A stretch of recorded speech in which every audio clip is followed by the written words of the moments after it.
Hello, everybody, and welcome to another episode of Gol Bezan. We're here today looking at the aftermath of the Iran-Spain game last night. I'm here with Pejman Pars, and today is going to be a little bit different as it's me and him going one-on-one in a more casual review of what happened yesterday. Hi, Pejman. Hi, Bobak. Really excited to talk to you about the game. Great. So let's start with the lineup. Did you have any surprises there, or how did you feel before the kickoff? Well, one major surprise was, of course, Jahan Bakhsh getting dropped to the bench and putting in Taremi. And that's basically, maybe we can talk about the reason why, but for me, that was the biggest surprise.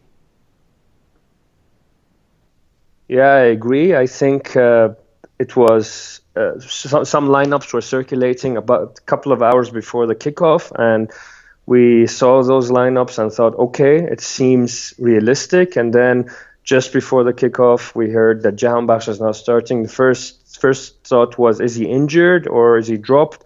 Luckily, he wasn't injured, as we saw, and it was more a case of protecting him as he was already on a booking for the Portugal game. So how do you think that affected the strategy or the game performance, Pejman?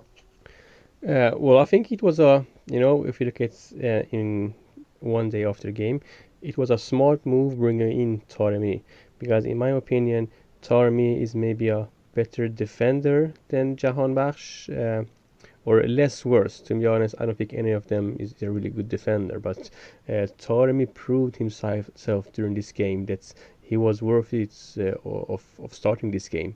And I also believe a reason why Jahan Bakhsh was benched is because Queiroz probably knew that Spain would pressure Iran quite hard and quite deep in their own goal. So that's something that Jahan Bakhsh can't really use his offensive qualities there.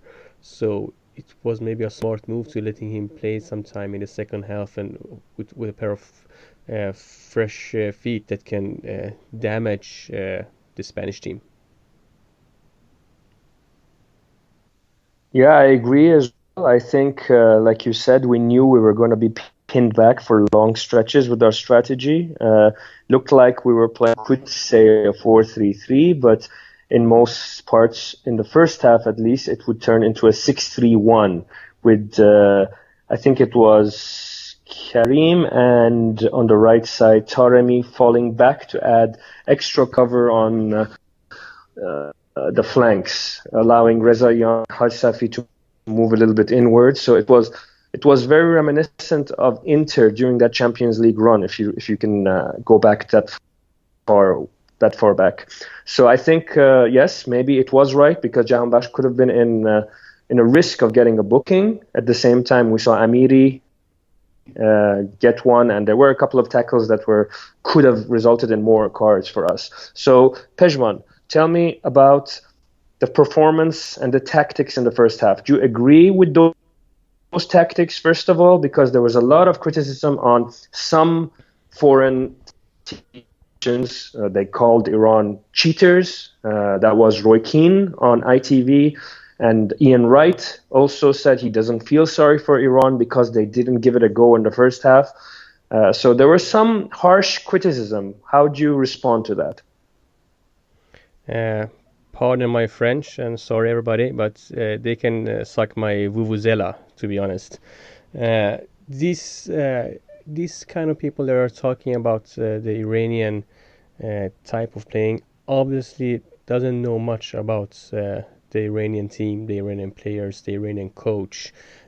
So those comments aren't really worth it to answer. In my opinion, Iran did a great first half, really frustrating the Spaniards and making it hard for them to penetrate the Iranian goal. But something that maybe I wanted to see a little bit more of is trying to hold on to the ball a bit longer. We could see that Azmoun got frustrated a couple of times when Iran had the ball and he was seeking for a pass, but instead the defenders they just simply shot the ball wide, and was only interested into defending. I do believe that Iran could have hold on to the ball a bit more when they had it, but I don't. I totally agree with the way Iran played. For me, that wasn't cheating.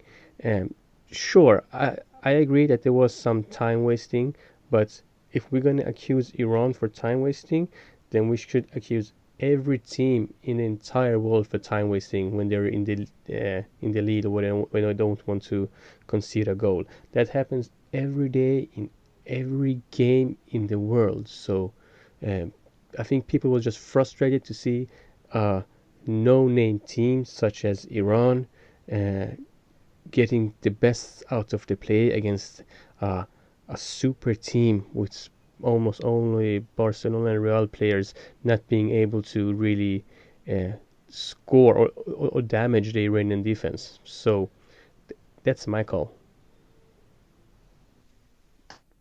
Perfectly put. There is a reason why people like Ian Wright and Roy Keane are not managing teams today. One of them has never been a manager. The other one has been a failed manager, I would say.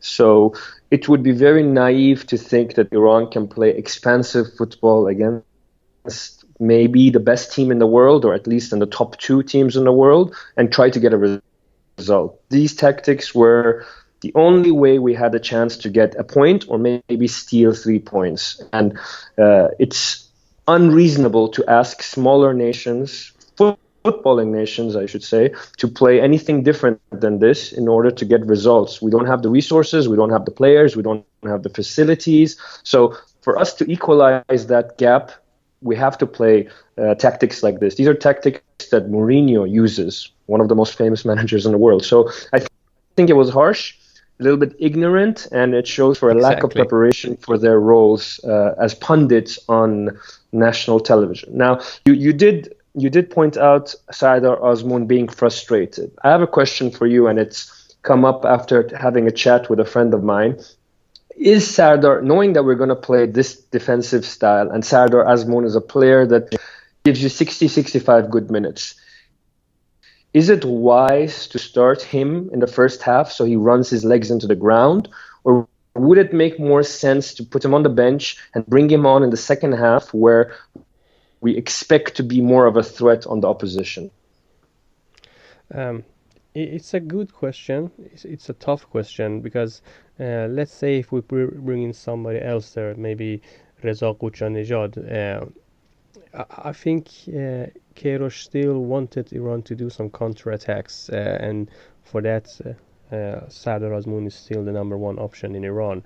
So maybe that was the reason that he let him start. And he was actually quite good in the defense, which was a surprise for me.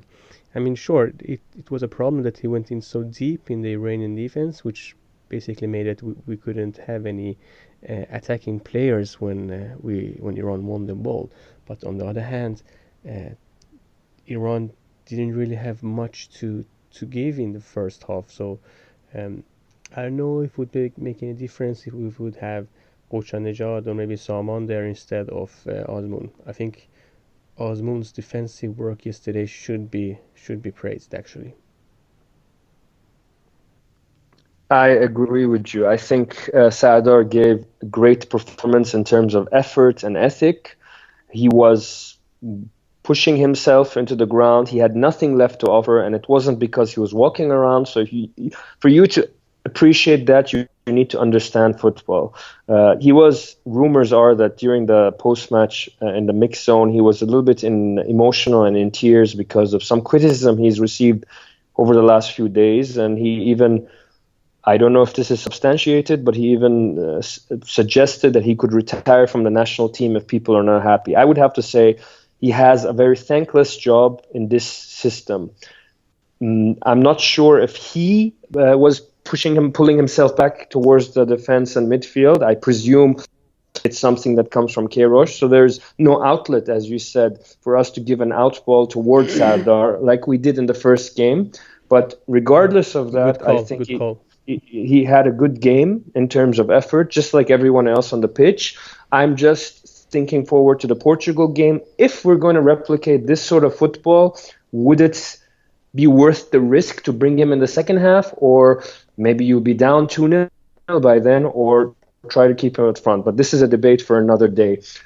Moving on from Sardar, one of the guys we've criticized before on the pod, and I can hold my hands up as well and say I was one of the guys who probably wanted him out of the squad, is Vahid Amiri. But over the 2 games, he has been an unsung hero from that third midfield position, and he's played on the left wing as well. He Mr. was Nutmeg Amiri. He's a YouTube yeah, sensation now. that's become a viral sensation. If anything, if we don't get further forward, at least we have that to look towards. But he was excellent yesterday, and he was very good against Morocco as well. So what do you think of his performances, and does he have a role to play against Portugal?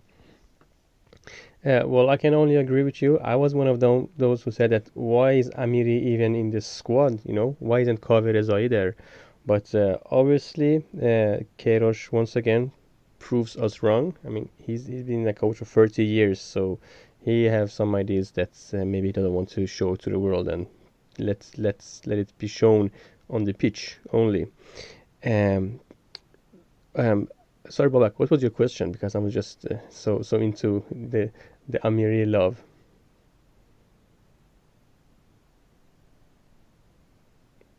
Babak? Well, okay. I will discuss, keep on talking about Mr. Amiri. For me, he was Iran's best player in the in both 2 matches, and one of the best players in both against Morocco and against Spain. He's a hard-working midfielder that isn't ashamed to do the nasty work for his teammates, and he can easily uh, outrun most of his Iranian teammates, but also some of the Spaniards. And he really doesn't have any good technique, but what he does it good. And the nutmeg was just something funny and to be remembering. Um, I'm praising Amiri now, and it showed that these players from the Iranian league have a really high standard when it actually comes to it. They show great will, great spirits, and fought with their hearts. All players from the Iranian league, yeah, yesterday, like Omid Ebrahimi as well, Majid Hosseini, Alireza Behranwand, they should all be praised. Yeah, perfectly put. Vahid I thought I agree with you. Not only did he do the defensive stuff, but he has been probably one of our best creators of opportunities. In the first game, I think it was him who laid off something to Sardar Azmoun for a one-on-one. And yesterday, again, he put on that cross right on the penny of Taremi's forehead. So I think, personally, I feel him coming from the central midfield area makes him a bigger threat for his let's say, technique and his abilities. Going down on the left wing where you expect him to take on the man and beat him, I'm not sure if he's the right guy, and that's where he's played mostly for the national team. But as a central midfielder, as a third midfielder, let's say, he's proven to be a wild card or a joker in the pack for us. And I think based on the 2 performances, it would be too hard to drop him because he's added some solidity in there. But it depends on his fitness as well, because we've had 2 intense 90 minutes from the players, and we don't want the same thing that happened against Bosnia on a fitness side to catch up with us from 4 years ago. Now, speaking of other players you mentioned Majid Hosseini, you mentioned Behranwand, but I want to specifically talk about the birthday boy Majid Hosseini. How did you feel he coped yesterday? Not only him, but with poor Ali Ganji as a partnership. I thought that Morteza played maybe his best game for the national team. Definitely the best since the Asian Cup when he broke through into the team. How did you feel about the partnership? Oh my God, this was like love at first sight. It was unbelievable how cool, and he was looking so experienced, Majid Hosseini. We should remember that this is his third international national cap ever. He played 10-15 minutes against Morocco, and he played like a half in a friendly game before the World Cup against Uzbekistan or something like that. So he's unexperienced, even if he's played good in the club level at Iran with Esteghlal. I was really surprised uh, how well and how quick Majid Hosseini could adapt to the Iranian way of playing. His work with Mortaza Pour Al Ganji should be praised, although they had a lot of help from the other players, such as Ezatollahi and Ebrahimi. Um, I was, to be honest, never really worried when Majidi was under attack because he showed from the beginning that uh, he's a tough and smart player, uh, and with his speed and with his set of mind, uh, I do believe that Majidi has a great future in the national team, and this could be his breakthrough that we could see a new Iranian defender for at least 10 years. Remember, uh, he's just 22 years old, and he showed against Spain that he can bring his A game. So, and Morteza, he what he used to lack is a coolness. I think in the World Cup so far, he's shown himself and shown us especially that he have grown a lot as a defender. Uh, those silly mistakes that he used to do, we haven't seen them so far. His way of playing have been really impressive, and the coolness that maybe Jalal Hosseini had when he was partnering with him is something that Morteza have taken over when partnering with Majid Hosseini. So uh, I'm full of praise of these two defenders, and I'm sure that we will see a lot more of them in the coming future. I genuinely believe that Morteza Pouali Ganji should move to Europe this summer. He's 26 going on 27, so he's at the last chance saloon if he wants to play at a higher level. He deserves to play at a higher level. I think there would be interest from maybe some of the secondary leagues like the Eredivisie in Holland. So I hope that we see him in Europe joining the rest of our players. Yeah, Now, I wonder how many Iranians Charlie Rock can fit before they become like an Iranian embassy because they already bought three yeah, Iranians now. true. Talking about one more player, I mean, we're pretty much going through the whole team, but another player who I thought was hardworking against Morocco when I was at the stadium, and I think you can validate this as well because you had a good seat too. Karim Ansari Farad. He played in the midfield in the last game, and yesterday he was mostly seen on the left side of the attack. So, how did you see his performance? No question about his work rate, but how did you see him performing? And do you agree with his selection, especially going forward?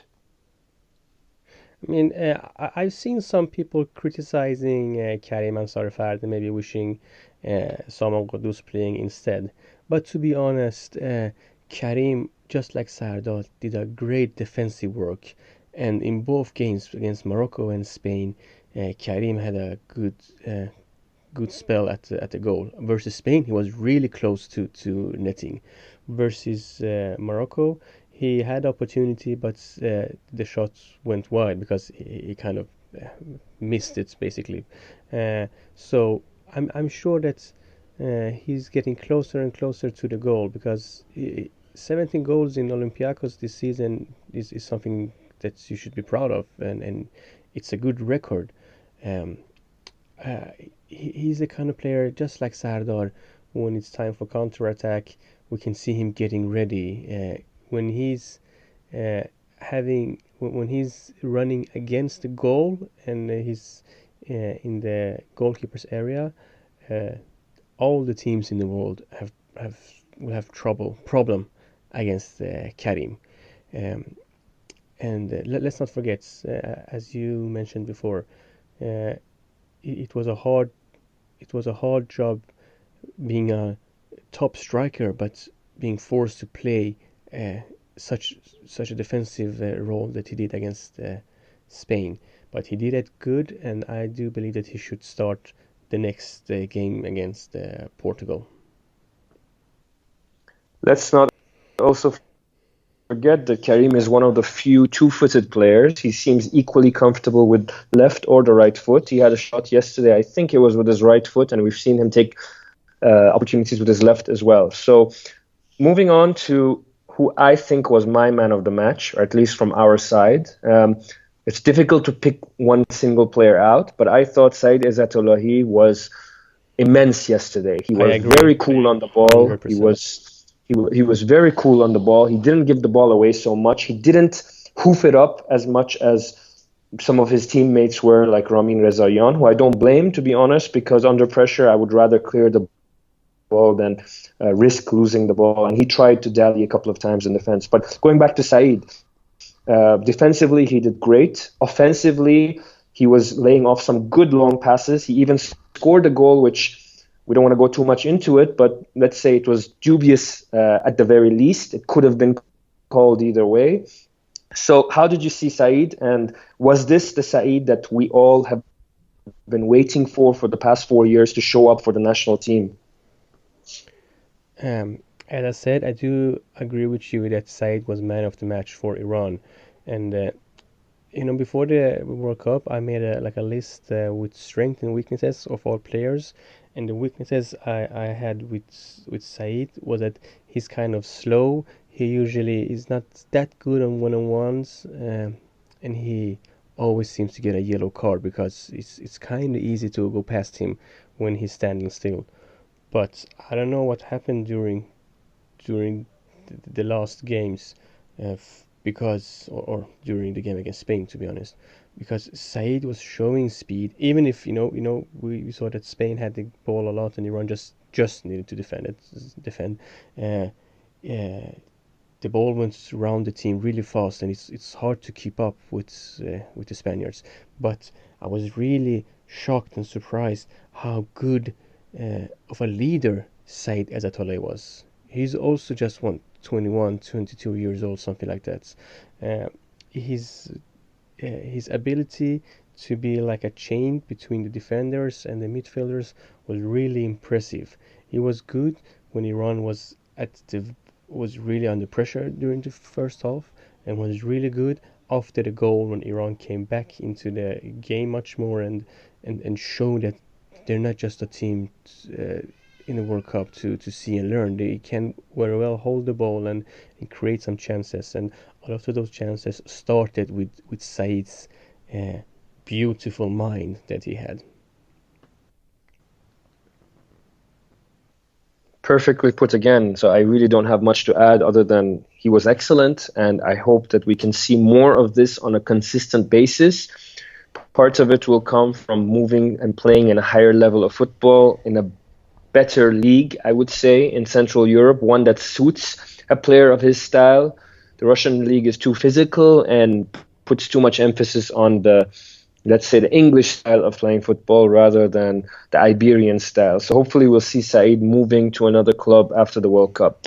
Now, moving on to a couple of final points before we take some questions from the fans.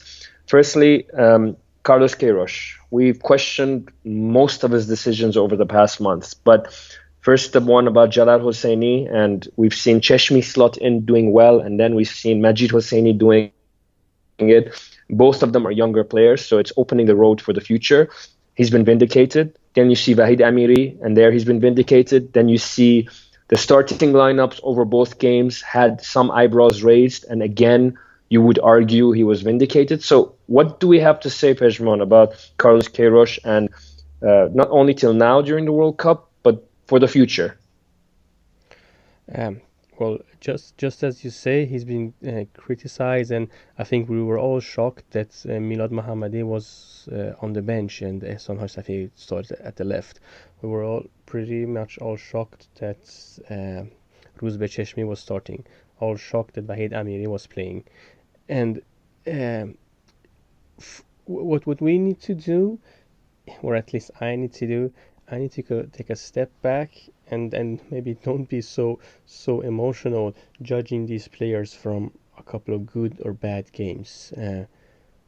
Karash being a coach for over 30 years, being in Iran for over 7 years, uh, uh, I think he deserves the benefit of the doubt. He deserves uh, to try his ideas in a tough game, in a tough manner, like in the World Cup, and then we can criticize him if it was right or wrong. And looking back at these two games, uh, I mean, none of the players have been bad, because maybe that's something that's Iran. We have some good players and some less good players, but let's be honest, a player like Rami Rezaian, when we know he's not good. But in these two games, he's been solid. He have held his cool, and he have shown himself in the national team that uh, his decision, current decision to not have Kafuri in the squad was a correct one. Uh, so uh, in the next game, if Carlos Queiroz uh, wants to keep Osmun as a left wing or a goalkeeper, I'm like, sure, that's a smart idea, because you know what you're doing. That's how much faith I have in Carlos Queiroz, and people don't understand it. That's one thing I want to say about maybe Swedish media that I'm in here, or maybe people in general. I don't think that people truly understand what what Carlos Queiroz have done for this country. I mean, sure, they say he built a strong team and something like that, but I don't think they understand how hard it is to do it in a country like Iran. I think it's much um, easier. Nothing bad against teams such as maybe Sweden and Iceland. That's a good team, but I think it's much harder to build this kind of team with Iranians than it is with most of other countries. So that's something that he should get really praised for. I agree. I think Carlos Queiroz is one of the best game day managers.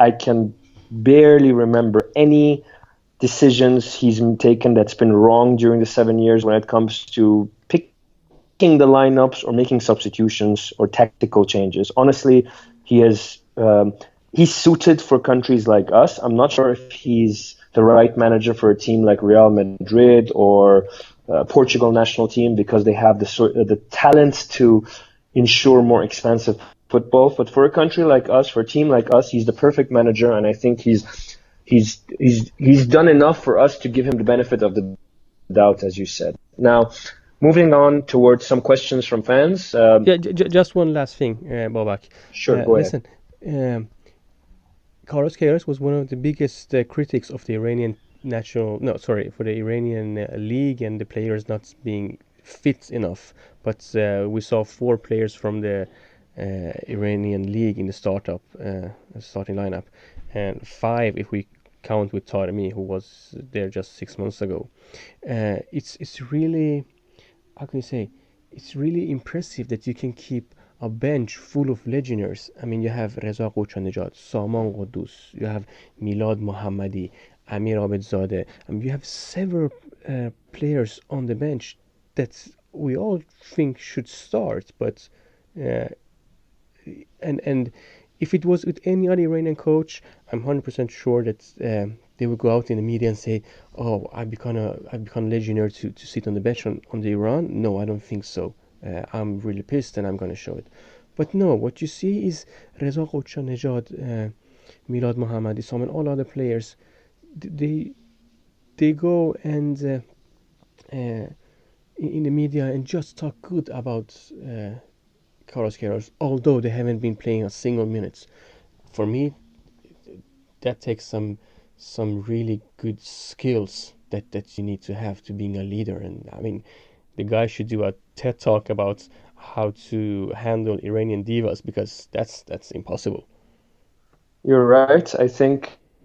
Uh, I think he's proven more often than not that, despite, for example, on this pod, we've also mentioned before, one of our friends, Ali Reza Pekhan, that Queiroz has his boys or his favorite players. But I think more often than not, he is proven that no one is guaranteed of a start with the Iran shirt. There is no hidden agenda. There is no no more than any other coach anywhere in the world. No favorites, no more than any other coach in the world. So he makes the right decision, which he genuinely feels will give the chance to the team to do better.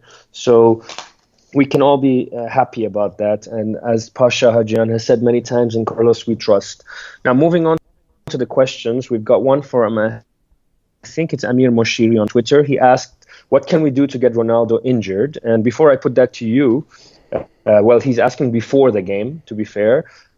Before I put that to you, I would suggest maybe pulling some of those hairs off his chin. What do you think? Well, the ones that he have, sure, why not? It seems to be a hot topic in this world today. On a serious question now from Babak Shah, he's asked, why haven't players like Gucci and Ashkan Dejaga played more, even though they've been in this position before? Before I put that to you, I would say that I don't think we've seen any of the players who have played being fazed by the atmosphere or environment. They've all settled in well. There haven't been any nerves, I think, other than the first few minutes against Morocco. But regardless, what do you think? Should Gucci and Ashkan should they have played more, or let's look forward towards Portugal? Do they have a role to play against Portugal? Well, I don't know. It's hard. I do believe that maybe an interesting move could be starting Azmoun on the bench and letting Reza Nejad playing the first 45, 60 minutes. If Iran if Iran wants to have the ball much more than they have so far in these two games, then maybe Nejad could be an interesting player because he's really good in the box with the finishes, and a fresh Sardar in the last 30 minutes could be something that's very well can do good for Iran. For Ashkan, it probably means that he have to put players such as Karim Ansari Fard or Wahid Amiri on the bench, and with their performances so far, I can't really see that happening. I think Ashkan is maybe a better player when Iran plays against maybe weaker teams. He have the opportunity and the possibility to hold on to the ball and distributes the ball to the left or right. But Ashkan, with not having the ball, maybe isn't such a good defender. So maybe that's a reason. And also that he's been long time injured is something that we shouldn't forget. And that's interesting, having a player like Ashkan and Nejad on the bench. I think we've got like you say, we've got a strong bench. It's very, very difficult to pick three players to come in and make an impact. Yesterday we had Masoud, we had Ashkan, we had Gucci, we had Saman, we had Alireza Jahanbakhsh. That's just 5 attacking. We had Milad Mohammed. That's 6 players who could easily get into our starting lineup. So we are really at a good time compared to 4 years ago. We are at a great time in Iranian football where the potential is there and the quality is there so that we can actually have a bench to call up on. Now, moving on to the next question, it's from Yavi Shah. He asks, can we or should we be more positive against Portugal? What do you think, Pejman? I think so. If you look at Iran's game and if you look at Portugal's game versus Morocco, if you look at Iran's both games and you look at Portugal's both games, I mean, we shouldn't get carried away and say Iran could easily beat Portugal. There's a reason Portugal almost never lose. There's a reason why they are the European champions. And they have a player like Ronaldo that we don't really need to tell how good he is. But I do believe that Iranian fans all around the world do expect Iran to put some pressure on Portugal and try to win that game. But I don't think Queiroz will be so interested in attacking from the first minutes. We'll talk about the Portugal game maybe in another pod, but I do believe that Iranian fans could demand some more attacking play versus Portugal than they had done so far. I agree with you, but I will add that 4 years ago against Bosnia, we were in a very similar position where a win could have taken us to the next round, but we went a little bit more expansive from the start. We burnt our remaining fuel in the first half, I would say, first maybe 15 minutes, and then we lost the game. I think it was 3-1. So I wouldn't personally change our tactics too much. I would play like we did against Spain. I would definitely start in the same fashion, but I would be hopeful that maybe I agree. the striker could be a little bit further forward and give him a little bit of the freedom to stay up and keep their defenders on their toes. Because in the second half against Spain, even after going down 1-0, I don't think we were throwing 10 players up at Spain. We were just a little bit more imaginative in attacking them down the flanks and giving them some, let's say, dangers to think of. So I think we need to find the right balance. Keep the closeness in the game, not concede an early goal, and then in the second half, hopefully, have maybe 30 minutes, maybe 20 minutes of really giving a go and trying to take the game to them. I don't think Portugal is as good as Spain. They will find it difficult to break us down. They like the opposition to have the ball, so giving them the ball can be interesting, let's say. So I wouldn't change much personally. So let's see how that goes. And going to the final question, Daniel asks us who should start and let's say, should the team be freshened up, and what are Portugal's weaknesses? Well, I don't know how Ehsan Hajsafi is. He got injured yesterday, if he's fit or not. Milad Mohammadi is an excellent replacement on the left side. I don't really see that as a weakness, to be honest. So the back four would be the same as yesterday, but Ehsan being replaced by Milad Mohammadi. Said Zatolay and Omid Ebrahimi is a super duo that I've been so impressed over in the World Cup. Some changes that can be done. To be honest, I would like to see maybe Taremi should start on the bench again and letting Jahan start. Although Iran will, as you say, they will probably start a bit defensive, but I don't think they will wait until the 55 or 60th minute or conceding a goal to start their own game. That will need to start much earlier, and that's why Jahan could be useful. Maybe starting with Saman or Gulshan Nejad in top instead of Azmoun could be a surprise that Queiroz have in mind. What do you say, Babak? I think the more I think about it, and considering Sardar has played 290 minutes in 5 days, I don't think he's ever done that in his career. I would give serious thought to starting with someone else. Question is, do we want pace? I think so, with Pepe and Font in defense. So maybe someone. Question is, does Carlos see him in that position as a number 9, or would Reza Gulshan be a more realistic and likely replacement? I would personally, Jahanbakhsh has to start. The central midfield too, I agree with you. I would consider the third one to be maybe someone like, could be Saman, could be again Amiri maybe as a third one, but he will not offer you such drive. Could Karim move there? I don't know. It's difficult, really difficult to predict. But I would like to see Saman Ghoddos as a counter-attacking player. He would be perfect. So I would like to see him start with Jahanbakhsh. Probably in or at midfield. least let someone play more than 5-10 minutes. I think he showed that he's capable of doing some damage when he gets some playing time. I agree. He needs real chance to make an impact. We've seen him do it against Arsenal and in the Allsvenskan as well. So it would be good if he gets the chance. I would agree with you, Taremi maybe off the bench, but harsh to drop him after his performance.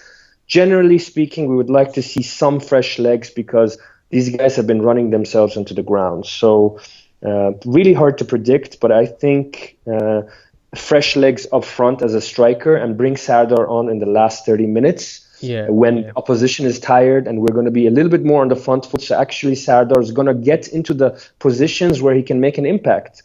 Exactly. Running around, chasing shadows is not going to do much for him. Yesterday, if Sardar was fresh, maybe he would have attacked the ball which Taremi was attacking. But at that stage, he was dead in the legs, you could say. So tough to see. But I think Danielle was asking, what about where do you see Portugal's weaknesses, Pejman? Well, against Morocco, we saw that um, Morocco could be able. They could come in both from the left and the right and from the middle. To be honest, there were some major holes in Portugal. It was kind of surprising. Um, Pepe being Pepe, he can be good or he can be less good.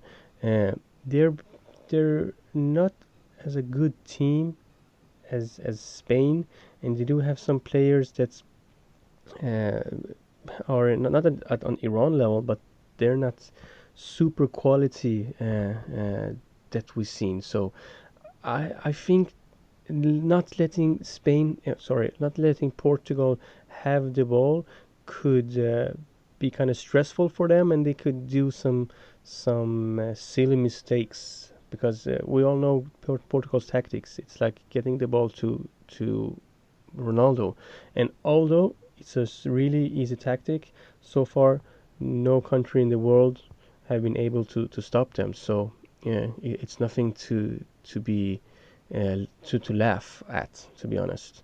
And we also get a final question here, Bobak. I don't know if you saw it from Cyro Espiro, who asked, will Queiroz experience with Portugal team have any effect for our formation or tactics? Do you believe so? I think there is no one who knows the Portuguese team as good as Queiroz. Yes, a lot of the players have changed since 2010, but he's Portuguese. He follows the Portuguese football closely. He has, let's say, from what we've heard, he has a special desire, let's say, to look forward to this game, and it's very, very important for him. So I think definitely he would have some plans, special plans in mind for Portugal. What they are is difficult to say right now. I think Cristiano as well has some sort of history with Carlos. So I think the atmosphere and the backdrop to this game is going to be interesting in its own. So I think that's a good point to finish this pod on, and we'll have a preview for the Portugal game the day before, I hope. We can talk a little bit more about our expected lineups and what to expect during the game. Pejman, it's been a pleasure to be with you again. Any final words? You too, Bobak. No, I'm just really happy about how Iran have played so far in the World Cup. I think they showed the world that this is a team that's for us Iranian fans we've been waiting for, and showing the world that they belong in the top flights at world on the world stage. So I'm really pleased about the results.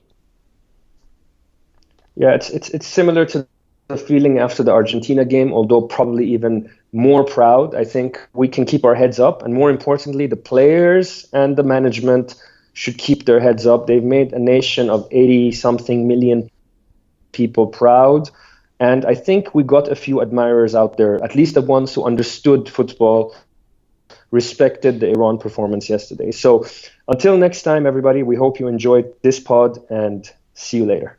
See you later, guys. Take care.